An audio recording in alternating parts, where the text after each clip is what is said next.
रोजच्या नवीन घडामोडी बघत रहा आपल्या पुष्पावंती न्यूज चॅनलवर।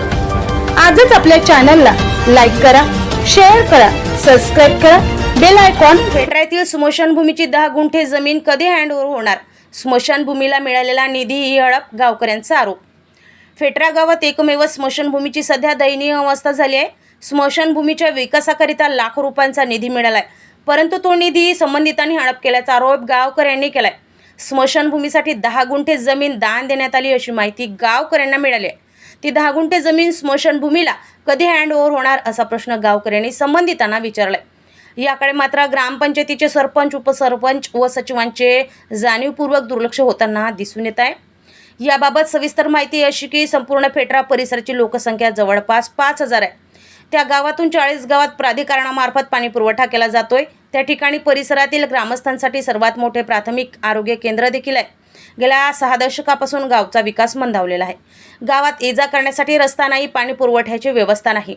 हेवंडी फाटा ते फेटरापर्यंतच्या रस्त्याचे थातूर-मातूर सिमेंट काँक्रिटीकरण करण्यात आले।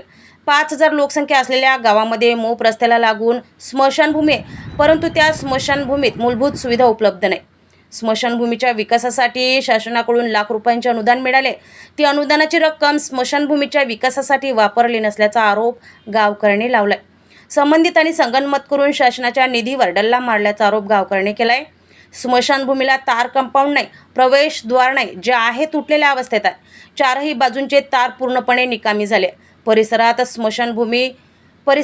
शेडचे बांधकाम झालेले नाही। शेडच्या बांधकामाकरिता निधी मिळून देखील बांधकाम झालेले नाही। अंत्यसंस्कार करण्यासाठी आलेल्या लोकांकरिता पाण्याची व्यवस्था नाही। अंत्यसंस्कार करण्यासाठी गावकऱ्यांना घरूनच हंडाभर पाणी आणावं लागते।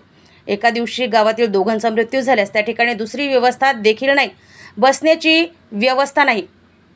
ग्रामपंचायतीमार्फत वृक्षांची लागवड सुद्धा देखील झालेली नाही। उन्हाळ्यात एखाद्याचा मृत्यू झाल्यास अंत्यसंस्कारकरिता आलेल्या लोकांना भर उन्हात अंत्यविधी उरकावा लागते। ज्या ठिकाणी अंत्यसंस्कार केले जातात त्या लोखंडी पूल तुटलेले आहेत। स्मशानभूमीचा परिसर भकास झालेला आहे। यासह अनेक महत्त्वाच्या व मूलभूत बाबींकडे ग्रामपंचायतीने दुर्लक्ष केलं आहे।